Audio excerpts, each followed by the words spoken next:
Okay, I think it's turned to 9. Recording is on. Good. So let's get started. So yeah, this is one slide before the one that we finished on the last time, but one person asked me to kind of try to explain this again. Now, all that I was trying to do in this slide is just show you some kind of real structural evidence how membrane proteins actually interact with the membrane. So basically, when we determine structures of membrane proteins, and we can kind of do that actually in the membrane environment with some methods. There's something called, for example, nanodisk. We can use where we basically have a bit of a membrane enclosed in a little protein belt. So then the proteins can insert into that lipid bilayer. So and then we can do cryo-electron microscopy and determine structures. So and also there's some crystallography methods where we can kind of do it in lipid environment. So then we can actually capture some lipids, how they interact with the protein. And basically this is supposed to show you, so these yellow things are just lipid molecules that are stuck to the surface of the protein. So you can clearly see how they interact with the hydrophobic surface of the protein. So basically, yeah, you can make out that this is the bilayer, right? There's two layers really of these lipids. And so the hydrophobic bits are very small here in this particular protein. So just like facing out just a little bit on both sides. So you can see the polar groups are kind of interacting with the very edge of this protein here. So yes, so this really shows you directly how that's kind of what we imagine, how the protein inserts in the membrane is how it is, and shows some specific interactions that the surface makes. And then I just, this one is a much bigger protein that kind of has a pore.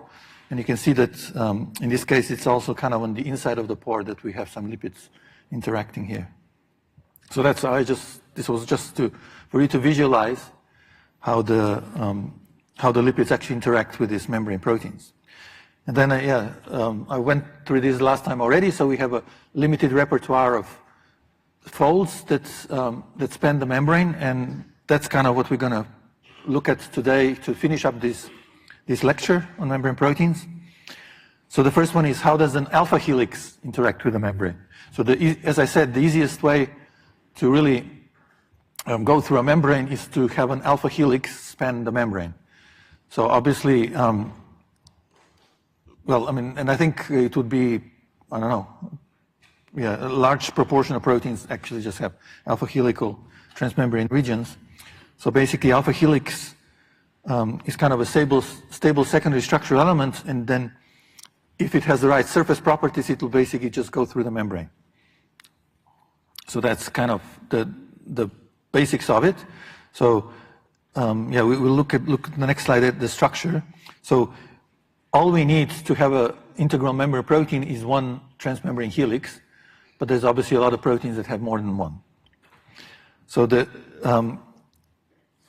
the typical alpha helix of 20 to 25 hydrophobic amino acids will span the membrane. So basically, if the sequence has a stretch of 20 to 25 hydrophobic amino acids, basically that will just make the protein go through the membrane. So that will be the right length of the helix to actually span the whole membrane, right? Which we said was 30 to 40 angstroms. So that's how this works. So why can this work? Well, helix is a stable secondary structural element. So what holds it together in this particular conformation is the hydrogen bonds. So hopefully you heard a bit about this already, and then hopefully you'll hear more in other subjects that you're taking, like BIOL2200 I mentioned last time already. So that's kind of the helix. Now, the property of the helix is that all the side chains are facing up outside of the helix. Basically, the main chain is responsible for this core of conformation. So to hold that together through these hydrogen bonds between successive amino acids in the backbone. So all the side chains, which are here green, are sticking out. So now, obviously, if we make these hydrophilic or polar amino acids, they will like to be in solution. So this will be a soluble alpha helix. If we make them hydrophobic, for example, leucine, isoleucine, valine, phenylalanine, things like that, then they will prefer to go in the membrane, and that's basically how it works. Now, this is a very abundant kind of protein fold called, well, the G-protein coupled receptor protein fold, or 7 transmembrane helix membrane protein fold. So these proteins are usually receptors. Bacterial rhodopsin is a bacterial homolog of that, but in humans we have 1,000 GPCRs. A lot of drugs target them because they're important in kind of processing in the brain and other places. So this one is the bacterial equivalent that actually responds to light. So rhodopsin is a particular type of GPCR that responds to light, and bacterial rhodopsin obviously is a bacterial equivalent. So it has a pigment in here that responds to photons, so that basically it captures light and signals in response to light. And this is this type 7 transmembrane helix fold, so you can see 7 helices. So they still have, in this particular case, so basically most of the helices are very hydrophobic because they have a hydrophobic core on the one hand to hold the 7 helices together, and on the other hand they have to face the membrane, so they're going to be hydrophobic as well, right? And then we have these loops that connect them that actually face into the solvent, so they're more hydrophilic. So that's how this particular protein inserts into the membrane. And here's a eukaryotic equivalent GPCR. And as I said before, these are very important proteins involved in signal transduction. So that's one way we can do it. So 1 helix, as I said, is enough. A lot of proteins have more than 1 helix, but these alpha helix spanning membrane proteins are the majority of them. But then we have a specific type which don't have alpha helices through the membrane, but they have beta strands. And those are called beta barrel proteins, or sometimes porins, because they have the structure that you can see here. So basically, instead of alpha helix, they have a beta strands going through the membrane. Now, beta strands by themselves are not particularly stable, but when they associate with each other, they form a beta sheet. So again, we have hydrogen bonds stabilizing this sheet thing. Now, if we have a flat sheet, in theory, I guess we could have a transmembrane spanning thing like that if we again put all hydrophobic amino acids on there. But that actually, we haven't seen a protein like that in nature yet. But what does tend to happen is that we have a beta sheet that curves into a barrel. So it basically closes onto itself. So here we're looking, the side of the membrane. So the barrel, obviously from the top, it would be a barrel, it would be a hole in there. And we're looking kind of from the side, okay? And you can see that we have different numbers of beta strands going into this barrel. This one's a bit bigger, this one's a bit smaller and forms a dimer. And here we have a trimer of those, again, bigger ones. So turns out there's some common numbers, which just has to do with evolution, because once one evolved, for example, with 12, then it gets used in nature a lot. And then, but there's a lot of variety. We have all kinds of numbers. Some are bigger, some are smaller. And yeah, they're called porins because in the middle we have this pore. So they're very, very useful to actually form a pore. So let's just look a bit more closely to how this works. So the beta strands, so these beta strands is basically just an extended polypeptide chain. And then if it interacts with another strand, it can form these hydrogen bonds across, and that kind of stabilizes that secondary structure element now. So this is kind of looking from it from the top. So this would be how they actually sit in the membrane. But as we said, then what we do is we curve the beta sheet so it becomes kind of a barrel. So it's kind of closed. So the last strand then interacts with the first one, right? If we just took a sheet like this, we have a first and the last strand, and then we close it up just like a piece of paper. I should have brought one. And then, yeah, actually I do have one here. Yeah. So if this is our sheet, well, close it like that. So we have an interaction here. We make a barrel, so that's how it works. So that's how these proteins then function. So this is looking now from the side. So this would be if you were looking from the top, when this would be kind of curved and it would kind of have a pore in the middle. So, yeah, to span a bilayer for alpha helix, we said we need 20 to 25 residues because we have this helical conformation. So we need that many to actually span this, 30 to 40 angstroms. But when we have a beta strand, all we need is 7 to 9 residues really to span, because now it's an extended structure, so we're covering more distance with one amino acid. So what does that mean? Like if we're just looking at the sequence of a protein, can we tell that it's a membrane protein or not? Well, for a transmembrane protein that has a transmembrane helix, or more than one, then we can rather easily tell that it's a transmembrane protein because it has to have these 20 to 25 amino acids, all hydrophobic. And just in soluble proteins, that's kind of very unusual. I mean, you would often have a few hydrophobic amino acids because we have helices that are kind of also in the core of the protein, but they would almost never be as long as 20 to 25 amino acids, right? So if we see something like that in our sequence, we can say, well, this must be an integral membrane protein, even without doing any other characterization.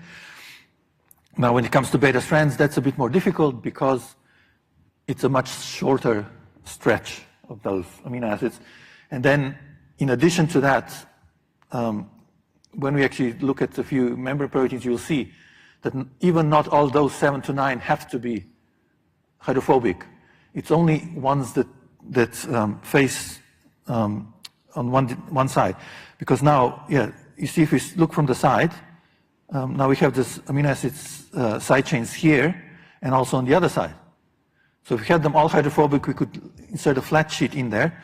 But because it's a barrel, all we need is this outside to be hydrophobic, and inside we can actually have a polar pore. So these amino acids facing inside, if we're curving this way, don't actually have to be hydrophobic. So that makes it much harder to, just from the sequence, to guess that it's a membrane protein. But yeah, this is a very well-known kind of approach when we're identifying new proteins from for example, by genomics.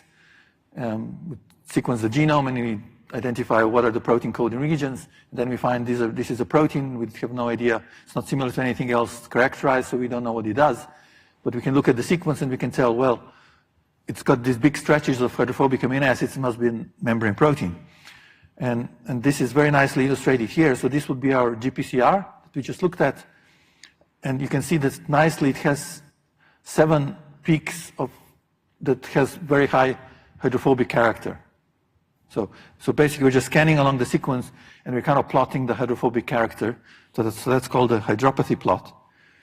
And we can see that in this case we have 7 of those, so we can very easily guess this must be a 7 transmembrane helix type membrane protein. And this one, for example, has just one large stretch of hydrophobic amino acids. It's probably just a 1 transmembrane spanning protein. Okay, and so these are the integral membrane proteins. So let's just look at some of the other 2 classes. So lipid anchored proteins. As I said, they're basically look like water-soluble proteins, but they have a modification on them that anchors them to the membrane. So here, there's a bunch of different modifications, but the most common ones, so these are again just examples, are to put a fatty acid onto the N-terminus of the protein.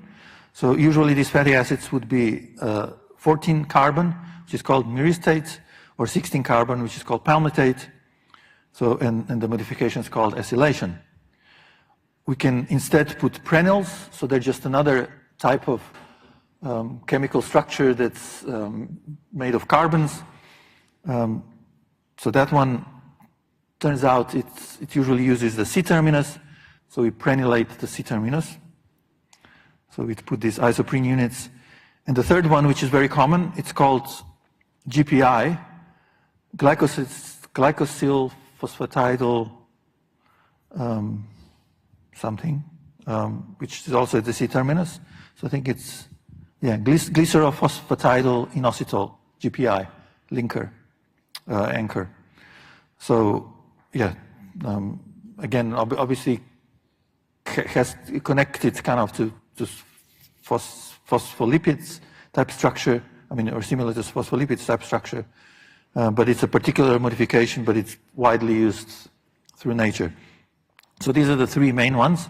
So this one also tends to happen at the C-terminus, which is, again, I mean, not important, but just that's how things generally evolved. And the interesting thing is, so acylation, prenylation, they tend to be used for cytoplasmic proteins that are anchored to the cytoplasmic leaflet of the membrane. And GPI is usually used for extracellular, kind of the proteins which face the extracellular solvent. So they're put in the outer leaflet of the membrane. And this one, yes, I mean, you can tell from the name that it's a bit more complicated. But again, I mean, these details don't matter. You can always look up the chemical structure if you want to know that. Okay, so just like I said before, how do we know how the lipids move around in the membrane? So we use these fluorescence-based approaches. So we can use a similar approach to look at membrane movements in the membrane. So again, FRAP, fluorescence recovery after photobleaching. We now in this case label the protein that's in the surface. For example, here it's on the facing outside the cell. Then we again bleach with a laser, and then we look at how quickly does fluorescence come back into this bleached area. And now the funny thing is, so again, I mean, we have a similar curve as before, so we get this recovery of the fluorescence, but it never reaches, the same level as we originally had.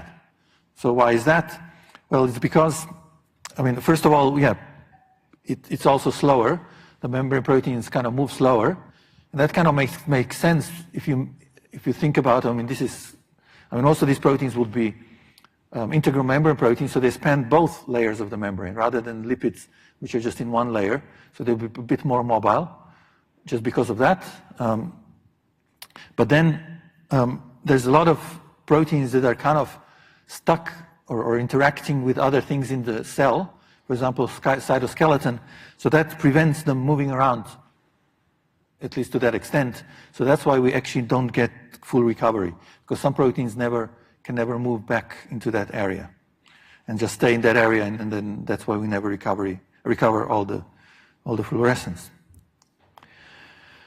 Okay, and then fluorescence, we can also do all kinds of tricks to look at other processes. For example, cell fusion. So cells fuse. For example, sperm cells, they fuse with the egg, so that's an important, obviously, cellular process. Otherwise, we wouldn't be here. And that's called membrane fusion. So basically, the sperm cell approaches the egg cell, and they fuse. So they become basically one cell. And the same trick is used by viruses to enter cells, for example, HIV. So we saw them, I showed the picture when they're budding off, and then they go and they infect another cell and they fuse again. So this membrane fusion can be followed by fluorescence. So here we're using two types of colors of fluorescence, and then we following the fusion, and then we can see that once the two cells fuse, these proteins, the two colors, because one cell had a different fluorescent tag than the other one, then we can see that they all mixed up. So basically, it also tells us that the two membranes have become this one, and the proteins can now freely move over the whole thing. Okay, and here's just another kind of little experiment. So that's the last slide of this lecture. How do can you experimentally again follow like whether proteins can flip-flop or not in the membrane? So here's really two things, two separate approaches we can use to follow these different proteins here. So we have three different proteins, right? We have an intramembrane protein, two peripheral ones here. So then if we label proteins on the outside of the cell, so here's we're actually using particular isotope of iodine. And yeah, so this can be done enzymatically, so these proteins get iodinated, so then we can see where the label is. Only A and B are labeled, so we know that because that's the protein that modified that's attached to the iodine cannot go through the membrane. So we know that these two face the outside, but C does not because it didn't get modified. But then if we introduce the enzyme, I mean, there's ways we can then make the enzyme go inside the cell, and we then label inside the cell, then we can see that these two get modified, but A doesn't. So it must be a peripheral membrane protein on the outside of the cell, whereas C is the peripheral membrane protein that's only on the inside of the cell. Okay, so these are just kind of experimental approaches of how people can study these membrane proteins. Okay, so that's it for this, what was lecture 2, that we now took a little bit into lecture 3. So really, hopefully you can see the logic of this. Basically, we just covered, what membranes are, what they're good for, how they're made, and the same for membrane proteins. So the key things, lipids are really the building blocks of the membranes. So one of the key molecules in nature. Just the most important things about biological membranes, they have this hydrophobic core, which basically creates this boundary. They're stable because of these molecular interactions that they make, despite the fact that they're reversible, or non-covalent interactions. And since these bilayers spontaneously form, because that's kind of the most stable structure they can form. And membrane proteins, we have 3 types, which are very different from each other. All right, so we're done with this topic. So we can go to number 2. So is there any quick questions on anything that were covered in those first 2 lectures, or 2 and the 3rd or whatever? All clear? People are nodding, so that's a good sign. Okay, so now today, the rest of today, and then on Tuesday, we're going to be talking about transporters. Well, first really about what actually goes to the membrane by itself, and then how can we get other molecules across the membrane. And by the way, so another thing that I actually wanted to say, but then I didn't, forgot at the beginning of the lecture. So mid-semester exam questions are not available, as far as I know, very much anywhere for you to access, which makes it probably make some of you anxious, or you want to see what they like. Okay, so there's 2 things we're going to do about that. So at the end of lecture tomorrow, I'm going to just give you a few examples, depending on how much time I have, of some questions. So there's going to be multiple choice questions, and there's going to be a couple of short answer questions in the mid-semester exam on this topic. So I'm going to give you an example of each. And then Matthew Jones, the coordinator, he's going to do a revision lecture. So he asked me to give him a few more examples, and he's going to cover those in that lecture. So you're going to have quite a bit of opportunity to see what sort of like questions are going to be in the exam. So the important message to you is please come on Tuesday, despite the fact it's going to be 5 p.m. So I can show you some examples, and then obviously attend Matthew's lecture later on before the mid-semester exam. So you're going to get more examples. But obviously there's a discussion board. You can email me. So any come across any anything that you're struggling with and you want to discuss any particular question that you don't understand the answers to. Yeah, best if you put in the discussion board so then I can everybody benefits if I answer that. So I'm going to try to follow that. I'm actually going to be on holidays from the 19th of March, but I'm going to try to follow still. Because I don't know, have you guys been told when your mid-semester exam is? Anybody knows the date? 19 April, okay. Yeah, so I'll be away quite a bit on holidays during that time, but please still email me or put it on discussion board and I'll try to follow, but it won't be every day. So just so you're warned that might take a while sometimes. Okay, so here I'd like you to think a little bit. So what do you think can go by itself? Can you think of any molecules that are going to go by themselves through the membrane? So if you don't have anything else, if you just have the membrane bilayer with a normal type glycerophospholipids or whatever, can you think of any molecule that will actually just be able to get through? Yeah. Oxygen. Yeah, I think so to some extent. So what's your name? Heather. Yeah, thanks, Heather. Yeah, in fact, Heather is right. Now, some of you might be confused about why would oxygen get through. So one important thing of how it can more easily get through is if it's small, and if it's not charged.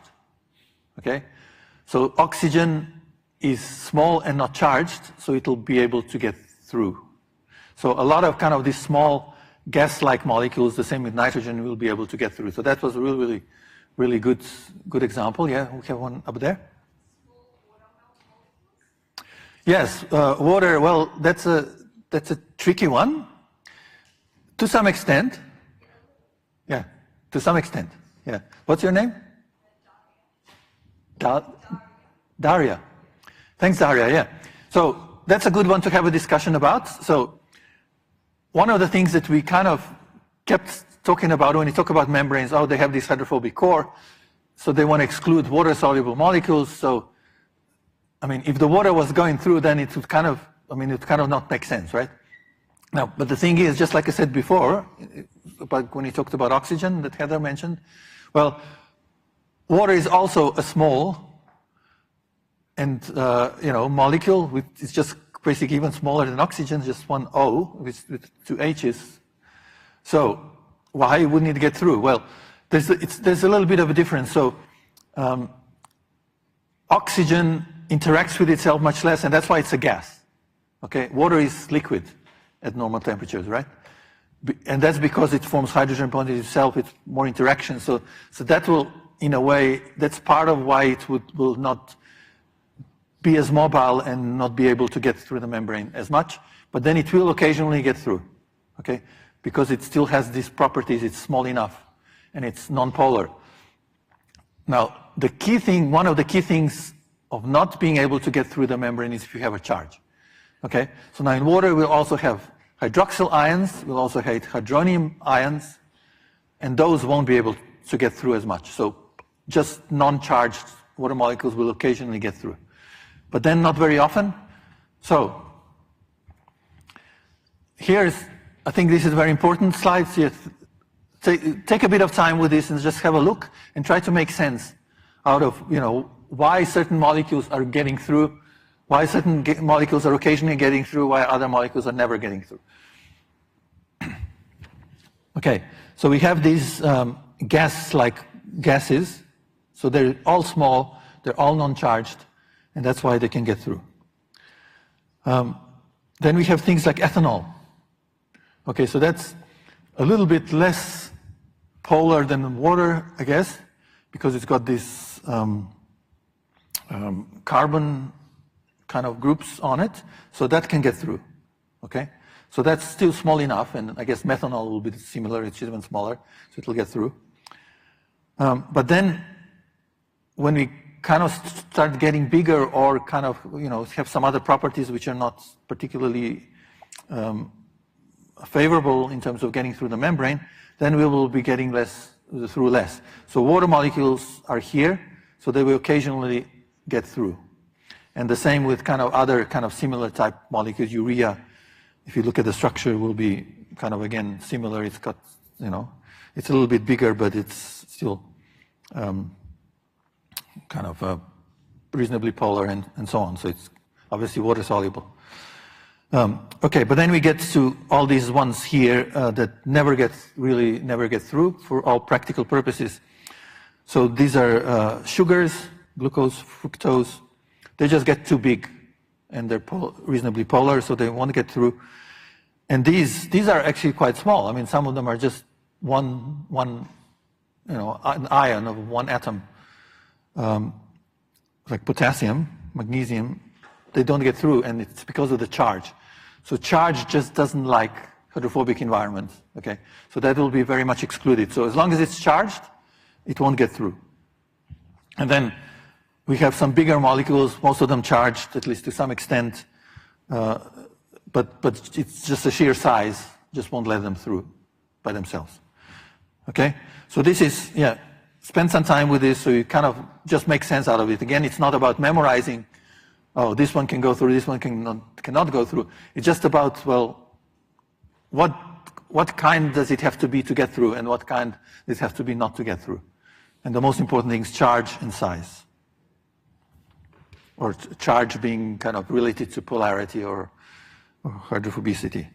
Now, obviously, we don't really have a lot of molecules that are very hydrophobic here because they won't be water soluble, so this kind of becomes irrelevant because they will just go in the membrane and never come out, right? Okay, and this is a very, very nice summary, I think, of all pretty much what we're going to talk about through the rest of this lecture and the last lecture.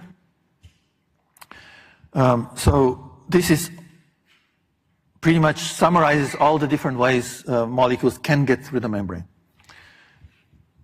Okay, so the first one is obviously by itself. So, and we'll talk about what determines whether it's going to go in certain direction or the other direction, or what's going to be going on. So then we have what have we got? So here is how do we get an ion through?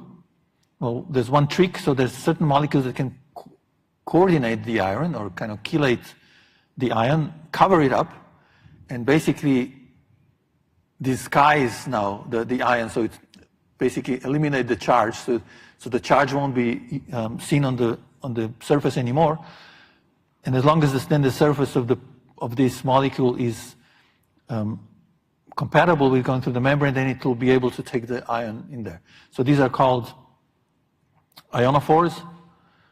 So we're going to mention them later as well, a bit more detail. So that's one way we can get some things through. And then we have all these transporters. So that you can see that there's a few different types, and we're going to talk more about those. So ion channels is I'm sure you've heard about. Basically, they're pores that let ions through, sometimes very specifically, just one type of ion, but excluding other types of ions. So these are very important in the cell for signaling and things like that. Then we have kind of these transporters that basically just provide a pore with the right type of environment that only certain type of molecule can bind in there and get through. Okay, so these something we'll be talking about called passive transport.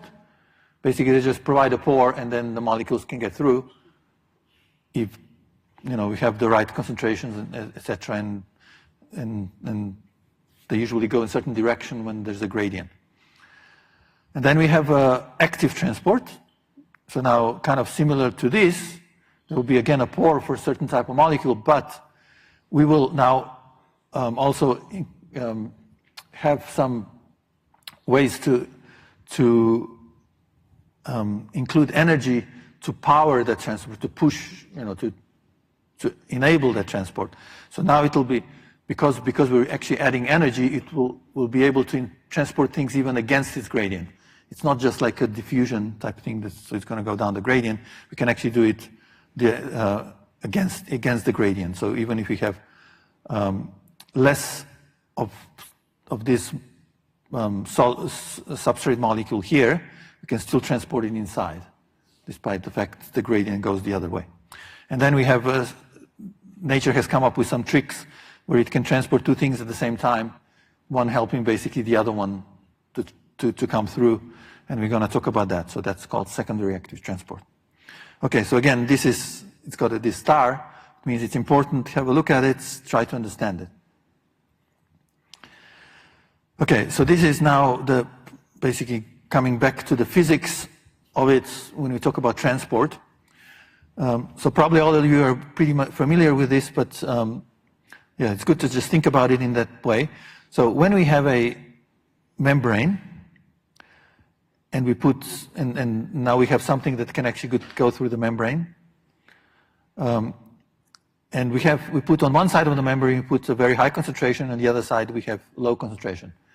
Now, what we have is called the gradient. So the concentration here is higher than here, so the gradient goes this way.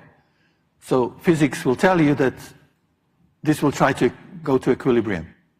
So the more concentrated solution will flow into this direction until the equilibrium is established and we have the same concentration on both sides.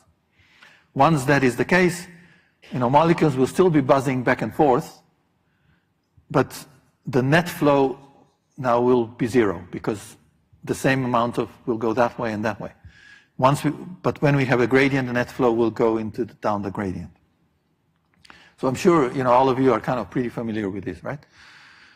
Now, one thing you might not have thought about, it's kind of the same thing with charges as well, though. So it gets complicated when we have charges involved. So if we have kind of the same thing, so that we have more of a certain charge, so negative charge on this side, in this case, positive charge on this side, so the positive charge will flow more this way, and the negative charge the opposite way, until, again, an equilibrium is established. So that's called whereas this concentration-based gradient is called the chemical gradient, when we don't have charges involved, when we have charges involved, it becomes an electrochemical gradient. So not just concentrations play a role, but also the electric, what's called the membrane potential across the membrane. So if there's a difference in charge. Okay? So in both cases, we want, it goes to equilibrium when both concentrations become the same or the membrane potential becomes zero. Okay? So this is quite important because I think if you don't really get that, I don't think a lot of the other transport stuff will be a little bit difficult for you to understand. So everybody understands that? Is that clear? All right. So we got 10 minutes, yeah. So just another, very, very kind of back to the physics of it, I guess. So when we have just a simple diffusion, let's think about what has to happen. So here we got a nice water-soluble molecule, for example, an ion or something. In solution, it will be hydrated. So if it's kind of a polar, water molecules will form interactions, hydrogen bonds with it. So it will have this shell of water molecules around it.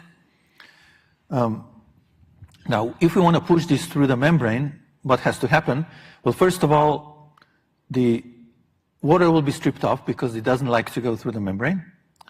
And then the thing will have to be dragged through this hydrophobic environment, and then it will come out on the other side, and it will be happy again because it's going to be in solvent, and it's going to get hydrated. Okay, so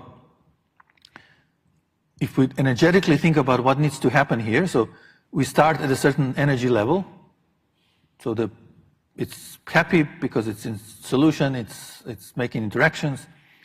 And then if you look at the final state, depending on, I guess if the environment is exactly the same as the same solution, it'll be just as happy, so we'll get back to the same energy level. But what we have to do is climb a big mountain in terms of energy to get it through. Because first of all, we have to strip the water molecules, the solvent molecules off, which will be a big energetic cost. And then we have to go through this membrane. In this particular case, seems like that's actually less energetically unfavorable. So it's, we actually drop down a bit when it's actually in the membrane, and then it's come out, and then, we get water molecules to interact again, and we drop down. Okay, so the details of this are kind of not particularly important. I mean, that's, this here, it looks like it's got two little peaks or whatever, but the most important thing is there's a very high mountain. Okay, it has to go over its energy. So now, how is, that's going to happen? For example, we have high temperatures, and that kind of provides some energy, so it'll occasionally go through. So the higher temperature we go, the more dynamic things are, and the more often it's going to happen, just by chance.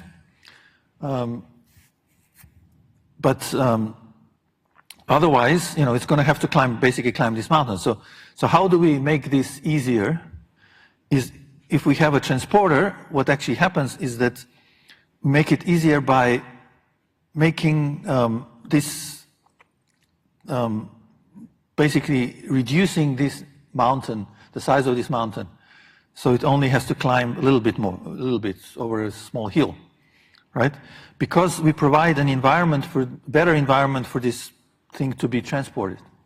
Okay, so it'll still have to get rid of the water molecules, but then if it can bind here and just replace these water molecules with some other favorable interactions, this will reduce that first bit, and then it'll have a nice environment in here, which will be happy. So that's why this energy level is also lower than this one, and then it'll again get solvated, and then it'll be happy again. So basically, we started from the same point, we ended in the same point. But what we did, rather than climbing this huge mountain, we now just had to get over a little small hill. Okay, so that's basically how these transporters work. So that's really the magic or the secret behind transporters. Just brings the energy barrier down. And I'll mention once later on, I think, that transporters, we can think of them very similar to a enzyme. So if any of you heard about enzymes, if in BIOL2000, again, you'll have a bit about enzymes. You might have other subjects where you heard about enzymes. Well, they catalyze chemical reactions, and they do this exactly the same way as here. So basically, an enzyme reaction that might be very unlikely to happen by itself, well, basically, we just provide an environment where we reduce this energy barrier, so we facilitate it. But there's really no magic involved, because all we did is just reduce that energy barrier for it to happen. So that's basically, that's why the transporters, we can view them just very similar way as enzymes. They just reduce the energy costs required for something, for this process. Okay, so we've got a bunch of different types of transporters. We already mentioned this in that summary slide that I had before on all the different types of processes.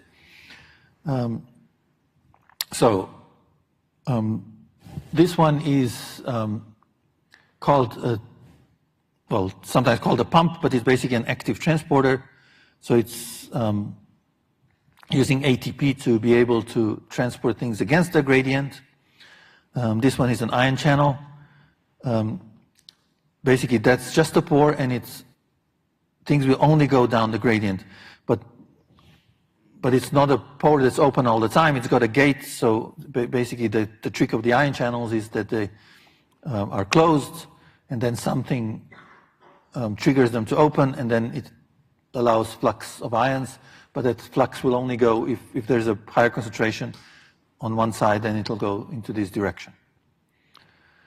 And then we got these other transporters. So this one is just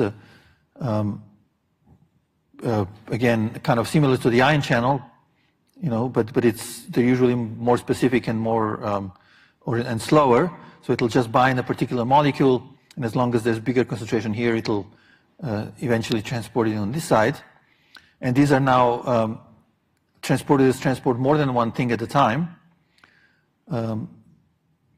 So we can have antiporters that where two things are going in the opposite directions, and then we have symporters when the two things are going in the same directions.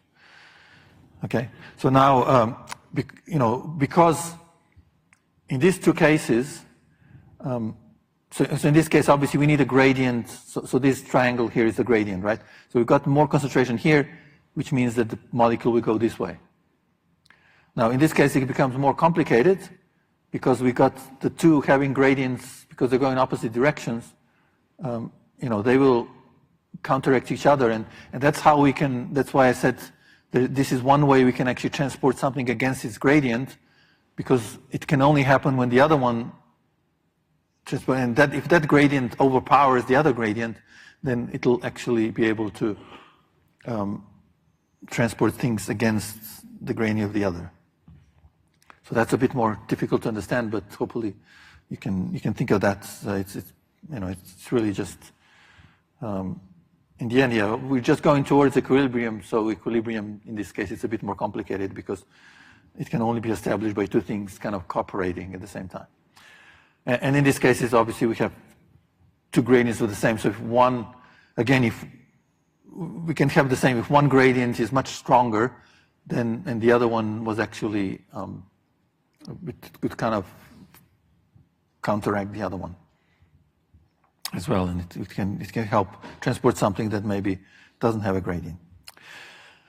Okay, so 3 minutes more. Okay, so we can maybe at least go through this slide. So just another kind of classification of transporters. We tend to separate into carriers and channels. The difference in channels is that they tend to be less specific for a particular type of molecule. So ion channels obviously transport ions, but they're usually much faster.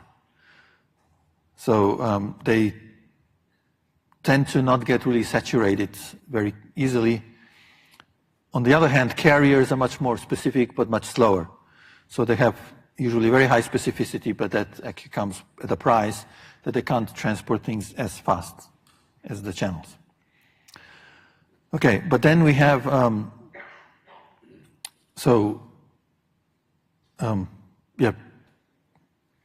the carriers can be then separated into passive transporters and active transporters, and then active transport we have two types. We're going to talk about that more next time.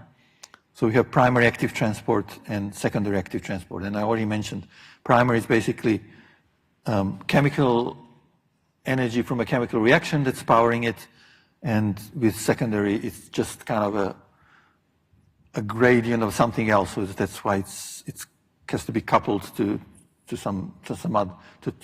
Two things have to cooperate basically. And channels are basically a passive transport because they just open, and again, it's just down a gradient. Okay, so, and the next slide is, we start looking at some examples, so we're going to go through all the examples next time. Here, one thing that's on this slide, which is, I don't really want you to really worry about too much, but we can treat transporters just like enzymes, and any of you who come across Michaelis-Menten kinetics and all this, well, we can use the same methodology approach here to think about enzymes, and look at maximum velocity of transport and plot it just like Michaelis-Menten and get some parameters of the transport reaction. Okay, so thank you. All right, so this was number 3. So we have one more lecture in my module next Tuesday at 5 p.m. So hopefully you can come. Yeah, so thank you very much, and yeah, see you Tuesday.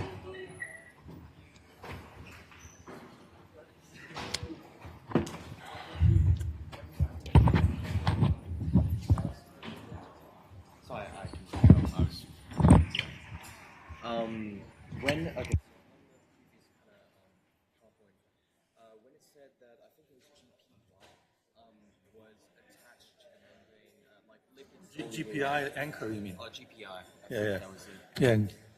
Yeah. Glycerol, phosphatidyl, inositol anchor. Yeah. Yeah. GPI. Yeah.